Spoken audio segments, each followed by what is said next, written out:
Quelle idiote! C'est ce que m'a dit mon avocat après avoir lu les papiers falsifiés par ma sœur. J'étais à peine sortie de mon café du matin à Londres quand il m'a annoncé que l'appartement que ma grand-mère m'avait légué avait disparu. Vendu, signé, volé. Ma sœur avait transformé mon héritage en argent, son propre argent. Et la preuve était là, sous mes yeux. Je n'ai pas crié. Je n'ai même pas raccroché. Je suis restée plantée là, à fixer la fenêtre, à regarder la pluie ruisseler comme si elle devinait déjà ce que j'allais faire. Parce que si ma sœur pensait que je resterais silencieuse à l'étranger, elle n'imaginait pas le pouvoir du silence. Avant, je croyais que la distance me protégeait des drames familiaux, de leurs comparaisons incessantes, de ces regards silencieux qui me faisaient comprendre que je ne serais jamais à la hauteur. Vivre à Londres m'offrait l'espace nécessaire pour respirer, pour construire ma propre vie. Ma sœur Molène était restée en Floride, avait fait un beau mariage, était devenue la fille parfaite dont tout le monde se vantait à l'église. Maman l'adorait pour ça. Et moi, j'étais la rêveuse partie. Mais il y avait une personne qui ne m'a jamais fait me sentir insignifiante. Grand-mère Evelyne était un rayon de soleil dans un monde d'approbation froide. Chaque été, elle préparait du thé à la lavande sur son balcon surplombant la baie de Tampa. Le ventilateur de plafond ronronnait tandis qu'elle me racontait comment elle avait appris à se reconstruire après la mort de grand-père. « Ne laisse pas la vie te rabaisser, Lizzie », murmurait-elle en me serrant la main. « Tu es faite pour prendre de la place. » Cet appartement n'était pas qu'un simple bien immobilier. C'était son héritage, un lieu imprégné de son parfum, de ses rires, de son amour. À son décès, elle m'a laissé l'acte de propriété écrit et signé de sa douce écriture cursive. C'était sa façon de dire « Je te vois ». Même si personne d'autre ne le fait. Après les funérailles, Molène s'est occupée de tout, les fleurs, les papiers, les réunions concernant la succession. Elle paraissait si sereine dans sa robe crème, accueillant les proches comme une hôtesse plutôt que comme une petite fille en deuil. Je pensais qu'elle gérait tout avec responsabilité. En réalité, elle s'occupait de bien plus que des roses. Maman soupirait souvent au téléphone. « Tu devrais prendre exemple sur ta sœur. Elle a une vie bien organisée. » Je me mordais la langue, sirotais mon café et laissais passer les commentaires. J'avais appris très tôt que se battre pour la justice dans notre famille, c'était comme crier dans un ouragan. Alors, quand mon avocat m'a appelé ce matin-là pour m'annoncer que l'appartement était déjà vendu, j'ai senti quelque chose se briser en moi. Le choc fut froid, précis, presque chirurgical. Un instant, j'ai imaginé Molène signant les papiers avec son sourire figé, celui qu'elle arborait quand elle voulait que tout le monde croie qu'elle savait mieux que les autres. J'ai ouvert mon ordinateur portable et fait défiler les photos sur mon téléphone jusqu'à en trouver une de grand-mère et moi sur ce même balcon. Sa main reposait sur la mienne. Le soleil faisait briller la montre en argent qu'elle portait toujours. Ma gorge s'est serrée. Cet appartement, c'était plus que des murs et des clés. C'était la preuve que quelqu'un avait cru en moi. Et maintenant, ma sœur avait transformé ça en argent. La bruine s'intensifiait, frappant à la fenêtre comme un avertissement. J'ai fermé les yeux et murmuré pour moi-même. « Grand-mère, je suis désolée. J'aurais dû protéger ce que tu m'as donné. » Puis mon téléphone a vibré à nouveau. Un nouveau courriel de mon avocat.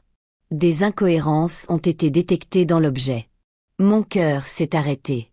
Car au fond de moi, je savais déjà qui était derrière tout ça. La voix de Douglas résonna sur la ligne grésillante. « Elisabeth, il y a quelque chose de louche avec ces documents, » dit-il. Les cachets du notaire ne correspondent pas et la signature semble avoir été répétée. Je reculai ma chaise, fixant l'écran avec incrédulité. « Répétée » demandai-je, bien que je connaisse déjà la réponse. Il hésita, puis expira. « Pauvre idiote » murmura-t-il doucement. Non pas à moi, mais à celui ou celle qui pensait pouvoir s'en tirer comme ça. Ta sœur a dû falsifier le document. Ces deux mots, pauvre idiote, me blessèrent plus profondément qu'ils ne l'auraient voulu. Ils résonnèrent dans ma tête, se répétant sans cesse jusqu'à en pervertir le sens. Pour lui, c'était une simple observation. Pour moi, c'était un défi. Ma sœur pensait que j'étais trop naïve, trop distante, trop confiante pour m'en apercevoir. Peut-être l'étais-je, mais plus maintenant. Je réduisis la taille de l'appel et ouvris ma boîte mail. Voilà, la copie scannée du testament de grand-mère que Douglas avait envoyé des mois auparavant. La signature sur l'acte de transfert de propriété était similaire, mais pas identiques. Les boucles étaient plus serrées, la pression plus forte. Molène appuyait toujours trop fort en écrivant. Elle aimait laisser des traces. Dehors, la pluie n'avait pas cessé. Les gouttes ruisselaient sur la vitre, traçant des lignes sinueuses qui brouillaient la ville. Je ressentais le même flou en moi. La rage et l'incrédulité se mêlaient en une sensation plus vive. Grand-mère avait dit un jour, « Si quelqu'un te vole, il ne prend pas ce qui t'appartient. Il révèle sa vraie nature. » Maintenant, je voyais enfin qui était vraiment Molène. Douglas s'éclaircit la gorge au téléphone. « Écoute, Elisabeth, ne la confronte pas encore. Si elle a falsifié des documents officiels, il nous faudra des preuves. Je vais commencer à rassembler les registres fonciers et les dossiers de paiement. Reste silencieuse pour l'instant. » J'acquiesçai, même s'il ne pouvait pas me voir. « D'accord, » dis-je d'une voix neutre et maîtrisée. « Il faut juste découvrir jusqu'où ça va. » Après qu'il eut raccroché, un silence pesant s'installa dans l'appartement, un silence qui vous prend aux tripes. Je fixais mes mains, tremblantes au-dessus du clavier. Il ne s'agissait pas seulement de l'appartement. Il s'agissait de tous ces dîners où Molène m'avait surpassé en exaspération dès que j'évoquais les beaux-arts. De toutes ces fois où maman me disait « Tu es trop émotive ». Peut-être l'étais-je, mais c'était l'émotion qui me rendait humaine. Et cette fois, elle allait me rendre dangereuse. Je passais les heures suivantes à fouiller dans de vieux emails, des lettres de grand-mère, des numérisations, même de vieilles photos de son écriture. Chaque trait, chaque boucle devenait une preuve. En les comparant côte à côte, la différence était là, flagrante. La signature falsifiée était presque parfaite. Presque. Ce « presque » allait la détruire. À minuit, j'étais entourée de papiers et de tasses vides. J'envoyais les images à Douglas et tapais une dernière ligne avant d'appuyer sur « Envoyer ». Elle pensait que je ne m'en apercevrais pas. Elle se trompait. Mon téléphone vibra presque aussitôt. Une notification d'un numéro masqué. Un SMS. « Tu as posé des questions. » J'ai figé. Le message était anonyme, sans ponctuation, juste cette phrase. Mon souffle s'est coupé, mon cœur s'est emballé. J'ai tapé « Qui est-ce ?» Pas de réponse, juste 3 points qui sont apparus puis ont disparu. Le lendemain matin, mon téléphone a sonné à nouveau. Un nom que je n'avais pas vu depuis des mois s'est affiché sur l'écran. Molène. Pendant une minute entière, je suis restée plantée là, à fixer son nom qui brillait sur mon écran. Une partie de moi voulait l'ignorer. L'autre, la curiosité, la colère, peut-être les deux, m'ont poussé à répondre. Lise. Sa voix, douce et forte, a retenti. Tu ne devineras jamais à quel point j'ai été occupée. J'ai enfin vendu l'appartement de grand-mère. La vente a été conclue la semaine dernière. Mes doigts se sont crispés sur le téléphone. Tu l'as vendu. Oui, a-t-elle répondu fièrement. Offre en espèces, 320 000 $. L'agent immobilier a dit que j'avais géré ça comme une pro. Bref, je voulais te remercier de ne pas t'être mise en travers de mon chemin. Je sais que toutes ces formalités juridiques te pèsent. Je n'ai rien dit, non pas par incapacité, mais parce que ma voix aurait tremblé de fureur. Et puis, continua-t-elle, toujours aussi enjouée, je t'envoie 10 000 la semaine prochaine. Je me suis dit que tu aurais bien besoin d'un coup de pouce pour le loyer. 10 000 de mon héritage. Molène, dis-je lentement. Tu te rends compte que cet appartement était à moi. Elle rit légèrement, comme si j'avais plaisanté. Allons donc. Grand-mère le voulait pour nous deux. Tu es en Europe, en train de vivre ton rêve d'artiste. Je me suis occupée de tout pour la famille. Pour la famille, répéta-t-elle, fière comme un paon. Tu as falsifié sa signature, dis-je sèchement. Son ton devint plus sec, plus froid. Attention, Lise. Tu ne sais pas de quoi tu parles. Je pris une lente inspiration. En fait, si. Douglas a trouvé des incohérences. Des timbres inexistants. Une écriture qui ne correspond pas. Silence. Puis un rire forcé. Tu recommences à faire des histoires. Peut-être que ton avocat veut plus d'argent. Ne te ridiculise pas. Elle a raccroché avant que je puisse répondre. Pendant quelques secondes, je suis restée là, à fixer mon reflet dans la vitre ruisselante de pluie. Mon cœur ne battait pas la chamade. Il était calme. Terriblement calme.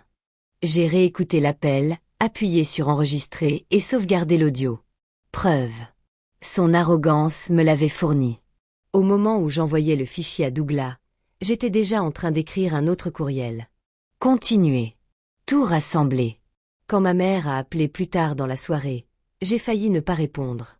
Mais la culpabilité l'a emporté. Ma chérie, a-t-elle dit chaleureusement. Je viens de parler à Molène. Elle m'a dit qu'elle avait vendu la maison de grand-mère. Quel soulagement. Calmez, ai-je répété d'une voix tremblante. Elle a travaillé si dur, a poursuivi maman. Tu devrais être fière d'elle. Fière. J'ai ravalé ma salive.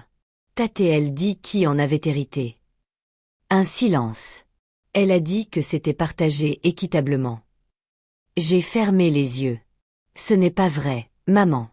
Grand-mère me l'a légué. Oh, Elisabeth. Elle soupira, déjà épuisée. Pourquoi créer des histoires? Ta sœur a tout fait correctement. Laisse tomber, s'il te plaît. L'appel s'est terminé avant que je puisse répondre. Longtemps, je suis restée là, silencieuse, bercée par le bourdonnement de mon réfrigérateur et le léger crépitement de la pluie londonienne. Il me croyait émotive, instable, la fille naïve qui s'était enfuie à la poursuite de l'art au lieu d'affronter la réalité. Mais la réalité allait bientôt les rattraper. J'ai ouvert un nouveau dossier sur mon ordinateur et l'ai nommé « Vérité ». À l'intérieur, j'ai commencé à déposer des fichiers, des enregistrements, des lettres, des comparaisons. Cette fois, je ne me contentais pas de conserver des preuves. Je préparais le terrain. Douglas a appelé 3 jours plus tard. Son ton, sec et maîtrisé, trahissait la tension qui monte lorsqu'une révélation importante est sur le point d'éclater. « Elisabeth, dit-il, nous avons déposé la plainte pour fraude. Le tribunal a ordonné le gel du produit de la vente. Molène va bientôt le découvrir. » J'ai collé le téléphone à mon oreille, le cœur battant la chamade. Alors, il ne nous reste plus qu'à attendre. Mais nous n'avons pas attendu longtemps. À midi, mon téléphone s'est mis à vibrer sans arrêt, un appel après l'autre. Molène. J'ai laissé sonner, observant les notifications s'accumuler comme autant de preuves de ma culpabilité. 10 appels manqués, puis 15, puis 20. Finalement, j'ai répondu. « Qu'est-ce que tu as encore fait ?» a-t-elle hurlé d'une voix aiguë et paniquée. « Je ne sais pas, » ai-je dit d'un ton égal. « Pourquoi tu ne me le dis pas? Ne fais pas l'innocente, Lise. La banque a bloqué mon compte ce matin. Tu te rends compte de ce que tu as fait? » Je n'ai rien fait, ai-je répliqué. La vérité, si. Un silence s'est installé, puis un rire amer. Tu as perdu la tête. Tu crois pouvoir me ruiner. Tu délires. Tu as volé l'héritage de grand-mère, ai-je dit froidement. Tu as falsifié sa signature et empoché l'argent. Ne sois pas surprise quand tu en subiras les conséquences. Sa voix s'est brisée. S'il te plaît, tu n'as jamais été assez responsable pour gérer cette propriété. Je m'en suis occupée pour la famille comme d'habitude. Tu devrais me remercier de t'avoir volé, de t'avoir évité de te ridiculiser, lança-t-elle sèchement. Tu vis à l'étranger à dessiner des logos et à boire des lattes. Tu ne mérites pas cet appartement. Ma main se crispa sur le téléphone. Et pourtant, tu le mérites. Il fallait bien que quelqu'un se comporte en adulte, siffla-t-elle. Tu n'as jamais grandi. C'est alors que quelque chose en moi se brisa silencieusement, net. Tu sais quoi, Molène? Peut-être pas, mais grand-mère me faisait confiance. Et tu n'as pas seulement volé de l'argent. Tu lui as volé sa mémoire. Elle raccrocha. Le silence qui suivit fut plus lourd que sa voix. Quelques minutes plus tard, mon téléphone vibra de nouveau. Maman. Elisabeth, que se passe-t-il? Sa voix était tendue, paniquée. Molène est en larmes. Elle dit que tu as porté plainte pour fraude. C'est vrai? C'est vrai, dis-je doucement. Parce qu'elle a falsifié les documents de grand-mère. Ne sois pas ridicule, s'exclama maman. Ta sœur ne ferait jamais ça. Elle a toujours été responsable. Tu sais à quel point tu es émotive. Maman, ce n'est pas de l'émotion. Ce sont des preuves. Douglas a vérifié les signatures. Elle l'a avoué au téléphone. Tu as enregistré ta sœur. Oui, dis-je d'une voix rauque. Parce que personne ne me croit jamais tant que je n'ai pas de preuves. Un silence. Puis le soupir familier, celui qui me suivait depuis l'enfance. Tu étais gentil avant, dit-elle enfin. Je ne sais pas ce qui t'est arrivé. L'appel se termina, me laissant seule avec le bruit de la pluie et mon reflet froid, étranger, impassible. Pendant des années, ils avaient pris le silence pour de la faiblesse. Maintenant, le silence était mon arme. 2 nuits plus tard, mon téléphone sonna à nouveau. Numéro inconnu. J'ai failli l'ignorer jusqu'à ce que je voie le nom. Ethan Pierce. Le mari de Molène, répondis-je prudemment. Ethan.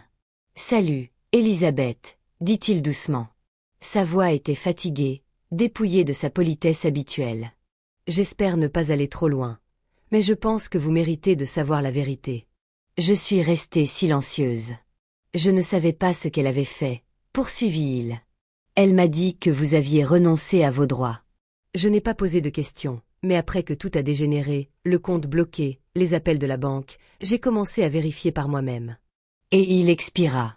Elle a tout falsifié. Elisabeth, le testament, le notaire, tout. Elle a dit que vous ne vous en apercevriez pas depuis l'étranger. Je l'ai confrontée hier. Elle s'est effondrée. Elle a dit qu'elle le méritait davantage.